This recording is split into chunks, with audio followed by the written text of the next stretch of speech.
So a proxy war is now underway in Yemen, setting off concerns for a more far-reaching regional war. Saudi Arabia's air campaign against Iranian-backed rebels in Yemen is being condemned by Tehran, and then you've got Iran responding by positioning warships now off the coast of Yemen under the guise of protecting ships from pirates, which has always been a concern out in those waters, but not particularly more so as of this moment.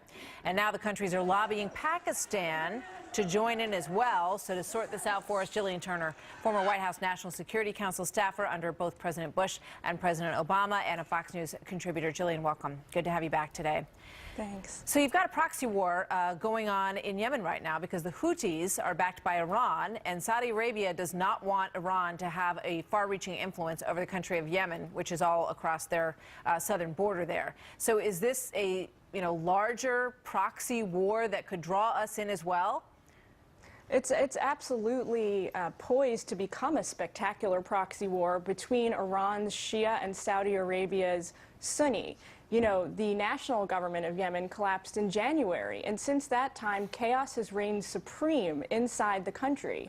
I fear that the most dangerous potential now is for other countries from across the Middle East and Central Asia to try and insert themselves into this conflict so that eventually Yemen's war bubbles up and becomes a more broader regional war, and that's a really worst case scenario. Yeah, so you've got all these hot spots across the Middle East. We've been looking at Jordan, at Egypt, at Damascus, all these areas that Iran has an increasing influence in.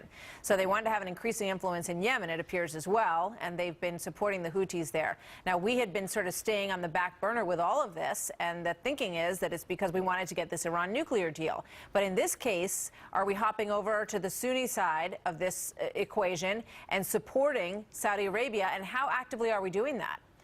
Well, you know, official U.S. government policy is not to get involved in this sectarian conflict that's spreading across the region very quickly.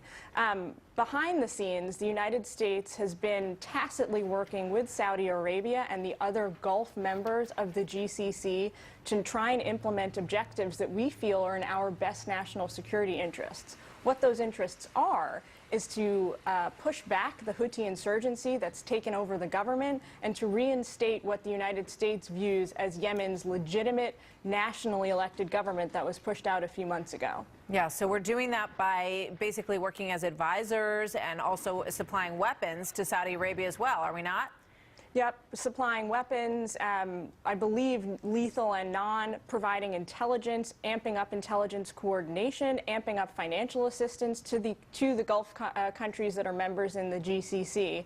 Because remember, from a counterterrorism perspective, what's really going on in Yemen is hugely problematic. As we all know, chaos creates ideal conditions for terrorist organizations to thrive. We've already seen in recent weeks Al-Qaeda in the Arabian Peninsula and ISIS step up, try and insert themselves in this conflict to take advantage and gain a foothold inside Yemen. Yeah, but ACAP and ISIS both want the Houthis out as well. So will Saudi Arabia sort of tacitly allow them to push back the Houthis in any case that they are able to do so? Well, we'll have to wait and see what happens there, and actually wait and see how much of a push Saudi Arabia's regime is going to get from the United States on that point. Yeah. Now, quickly, in terms of the Iran deal, basically they're making noises that they don't want, that they want the sanctions to be lifted regardless of their actions. They're speaking very strongly and forcefully as if they're going to get what they want in this, are they? They are. Up until this morning, even, Ayatollah Khamenei has been in a kind of prolific mood on Twitter this morning. I've been following his posts, and his main bone to pick with the United States as of this morning is, as you mentioned, the matter of financial sanctions and when they're lifted. And then also he's been very vocal about criticizing the White House's fact sheet that it released last week. This is the fact sheet that came on the heels of the announced interim framework agreement and laid out, exactly what had transpired, what the terms were. He's saying that that fact sheet is flat out wrong. Yeah, there's about 16 different versions of what's in the framework, unfortunately, and every country has their own version so far. Gillian, thank you very much. We'll see you next time. Thanks, Martha. You bet.